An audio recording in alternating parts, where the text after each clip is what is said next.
students, welcome. In this presentation we are going to study and discuss about the thermal or the heating effects of electric current. So let's get started. The thermal effect of electric current. Now when electric charges flow in the form of free electrons, as we know that in metallic conductors the charges always flow in the form of free electrons. Now when these free electrons flow as current due to the difference in potential, now some amount of the kinetic energy of these free electrons gets converted into heat energy as a result of the collisions of these free electrons with the atoms, ions or the molecules of the conductor. Now this heat energy increases the temperature of the conductor, and this phenomenon is known as the thermal or the heating effect of electric current. Now in this image you can see that these are the free electrons and these are the atoms or the ions of the constituent conductor. Now what happens when these free electrons move in a specific direction, that is the direction of the current, or if it is the conventional current, then opposite to the direction of current. So when these free electrons they drift, when they move in a specific direction, they collide with these atoms or ions which are of the conductor, and the kinetic energy of these free electrons is lost. Some of the kinetic energy is gained by these atoms, and some amount of energy gets converted into heat energy. Now this is the heat energy which increases the temperature of the conductor. Now this is known as the heating effect of electric current, and this heating effect is made use of in several of the electrical appliances which we are going to study.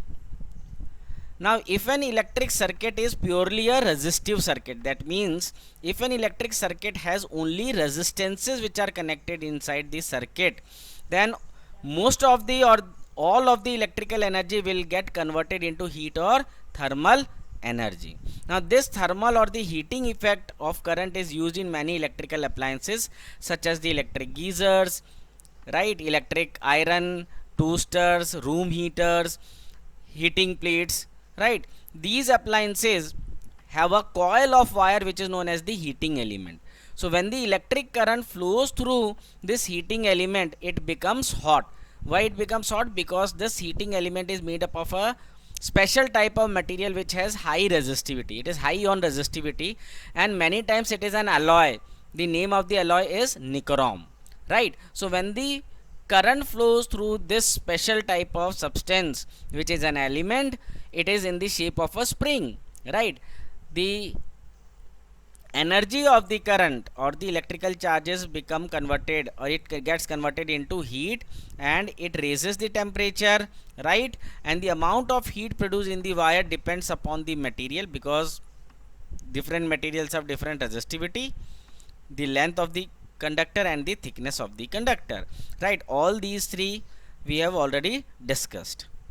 Now there is a law which is known as the Joule's law of heating. So we are going to derive the expression for Joule's law of heating. So consider a pure resistive wire connected to a battery. Let R be the resistance of the wire and I be the current flowing through the wire.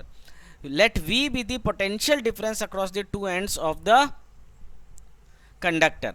Now if charge Q passes through the resistor in time t between a potential difference of V volt, then the work done by the charges, that is the work done by the charges, will be equal to V into Q, right.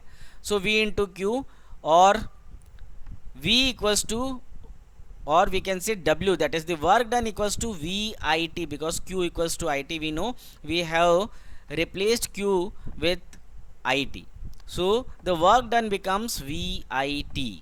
Now in time t, the work done VIT is equal to the heat generated, right, because the drop in potential is equal to work done, and work done is equal to the heat generated. Therefore we can say that the heat generated is equal to the work done, and work done is equal to VIT. So H equals to VIT, and this becomes the first equation. Now applying Ohm's law, we know that V equals to IR. So replacing V by IR in this first equation, so we have replaced this V with IR. So the equation becomes H equals to IR multiplied by IT So H, that is the heat generated, equals to I square into RT, where I is the amount of current flowing through the circuit or the conductor, R is the resistance, and T is the duration of flow of electric current. Now this expression is known as the Joule's heating effect or Joule's law of heating. Now what do we conclude or infer with this expression? इस expression से हम क्या conclude कर सकते हैं, हमको क्या जानकारी मिल सकती है? We can conclude that the heat generated, that is H, the heat generated in the resistive wire or a resistance is directly proportional to the square of the amount of current flowing through the circuit when the resistance of the conductor and duration of flow of current are kept constant. Or we can say the heat generated is directly proportional to the resistance of the conductor when the amount of current and the duration of flow of current remain unchanged, and also the heat generated is directly proportional to the duration of flow of the current, that is T, when the amount of current and the resistance of the conductor remain unchanged. Now this law is known as Joule's law of heating. Now if we replace the I in I square RT by V by R, then the expression becomes H equals to V square T upon R. Also we know that H equals to VIT and H equals to W, which is equal to VQ. So we can use in different numericals these also to calculate the amount of heat generated. Let us practice 2 or 3 numericals based on heating effect of electric current. This first numerical is the potential difference of 250 volt is applied across a resistance of 500 ohms in an electric iron. Now we have to calculate the amount of current flowing in the conductor and the heat produced in 10 seconds. So what is given? Resistance is given 500 ohms, the potential difference is 250 volt, and the duration, that is the time, is 10 seconds. So we know that if we have voltage, we have resistance and time, we can use this formula H equals to V square T upon R. So we have substituted the values of the given, and the answer is the heat generated is 1250 joules is the answer. Now we have to calculate the amount of current flowing. So by Ohm's law, I equals to V by R. V is 250 volts and R is 500 ohms, so which comes to 250 by 500 is 1 by 2. 1 by 2 we know is 0.5 ampere is the amount of current flowing. Now the second question is calculate the heat produced when 96,000 coulombs of charge is transferred in 1 hour through a potential difference of 50 volt, right? So using the formula H equals to VQ, right? So what is H?